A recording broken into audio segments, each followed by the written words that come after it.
Bonjour à tous et bienvenue dans cette session d'information. 30 ans de sacerdoce, 30 ans de joie. Le dimanche 21 juillet 2024 fut une journée de communion dans l'église paroissiale Sainte-Catherine de Sienne de Djekanou. Le révérend père Jean-Jacques Olivier Bouroukadja a célébré son jubilé de perles à la suite du Christ dans la ferveur et le recueillement avec la participation active de la communauté chrétienne. Et puis, les agents de la radio nationale catholique ont rendu grâce à Dieu pour le bon déroulement de leurs activités inscrites au programme de leur sortie de détente et de réflexion du 19 au 21 juillet dernier. La messe a été célébrée le dimanche 21 juillet à la chapelle Saint-Martin de Tours d'Adjacourtier dans le département de Jarville. Ce jeudi 25 juillet 2024, en la fête de Saint-Jacques apôtre, le pape François a nommé archevêque métropolitain de Bouaké en Côte d'Ivoire, Monseigneur Jacques Assanvo Aïwa, jusqu'à présent administrateur apostolique du même archidiocèse. Nommé évêque auxiliaire de Bouaké, le 5 mai 2020, le prélat a reçu la consécration épiscopale le 3 octobre 2020. Aujourd'hui, où l'Église célèbre la fête de Saint-Jacques le Majeur apôtre, je voudrais vous annoncer que Sa Sainteté le pape François a nommé le nouveau archevêque métropolitain de Bouaké. Et Sa Sainteté a nommé son Excellence, Monseigneur Jacques Assanvo. Le nouvel archevêque métropolitain de Bouaké, né le 6 janvier 1969 à Krinjabo, a été ordonné prêtre le 13 décembre 1997 pour le compte du diocèse de Grand-Bassam. Il a occupé plusieurs fonctions. 17 juillet 1994, 17 juillet 2024, cela fait 30 ans que le révérend père Jean-Jacques Olivier Bouroukadja, actuel curé de la paroisse Sainte-Catherine de Sienne de Djekanou dans le diocèse de Yamoussoukro, a été ordonné prêtre de Jésus-Christ. Le dimanche 21 juillet dernier, lui, ses confrères prêtres, sa famille, ses amis et proches ont rendu grâce à Dieu pour cette fidélité au Christ. Un reportage de Pierre Richemont commenté par Morel Poti. Paroisse Sainte-Catherine des Siennes de Djekanou dans le diocèse de Yamoussoukro. La communauté chrétienne de ladite paroisse a vécu le dimanche 21 juillet dernier un événement particulier, à savoir la célébration du jubilé de perles de son curé, le révérend père Jean-Jacques Olivier Bouroukadja. 17 juillet 1994, 17 juillet 2024, 30 ans d'amour, de service et de joie en Dieu, cela se célèbre. Pour la circonstance, le jubilé a convié ses confrères prêtres, les autorités administratives, sa famille biologique, ses amis et ses proches, sans oublier ses paroissiens pour rendre grâce à Dieu. La messe a été présidée par l'élu du jour, entouré de plusieurs prêtres. Elle a débuté par l'adresse du premier vice-président du conseil pastoral paroissial, Dr Achille Djeli. L'accueil du jubilé. Le dépôt des votives devant le trône de la Vierge Marie, apporté par 3 groupes de 10 enfants, symbolisant les 30 ans de vie sacerdotale du jubilé. Dans l'homélie qu'il a prononcée, le révérend père Louis Kakou, prêtre de l'archidiocèse de Gagnois, formateur et très proche du jubilé, a dans un premier temps commenté les tests du jour. Par la suite, il a relevé les traits de caractère du jubilé et a terminé ses propos en lui prodiguant des conseils. Plus les années passent, plus les forces diminuent. C'est une loi de la nature. Or, le Christ, à 40 ou 50 ans de vie sacerdotale, nous appelle toujours à servir. Devra cependant ménager tes forces pour les remettre à nouveau à son service.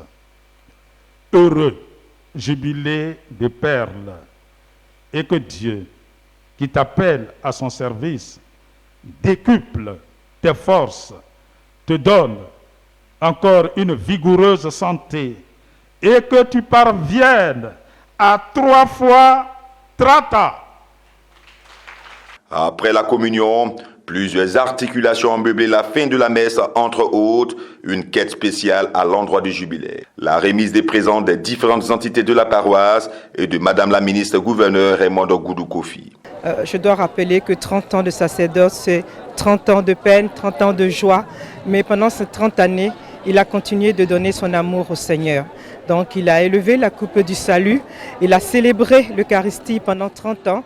C'était normal qu'on s'arrête aujourd'hui et qu'on puisse ensemble prier le Seigneur, lui rendre grâce. Le Père Kadja est notre guide spirituel. Pour la suite de son sacerdoce, je lui souhaite beaucoup de bonheur avec le Christ. Il a fait le bon choix et qu'il soit toujours cet exemple et ce soutien pour nous chrétiens catholiques.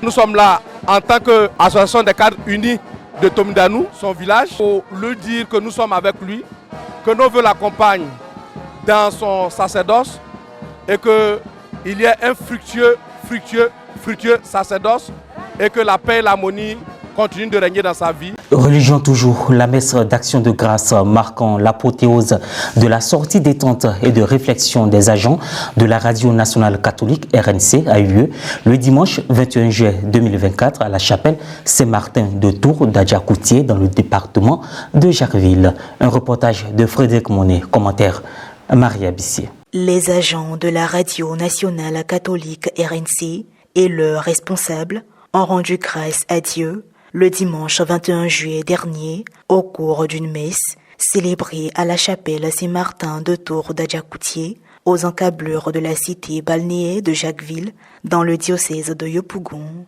Cet office religieux marque la reconnaissance du personnel de ce média confessionnel à Dieu, après 3 jours de réflexion et de divertissement passés dans la localité. La messe a été présidée par le père Pierre Clavet Yesso Nguessan, vicaire délégué de l'archidiocèse d'Abidjan, par ailleurs fils du village, et concélébrée par le père Hervé Jésus, directeur général ad intérim de la RNC, et Serge Anouan, administrateur de la chapelle Saint-Martin de Tours d'Adjakoutié.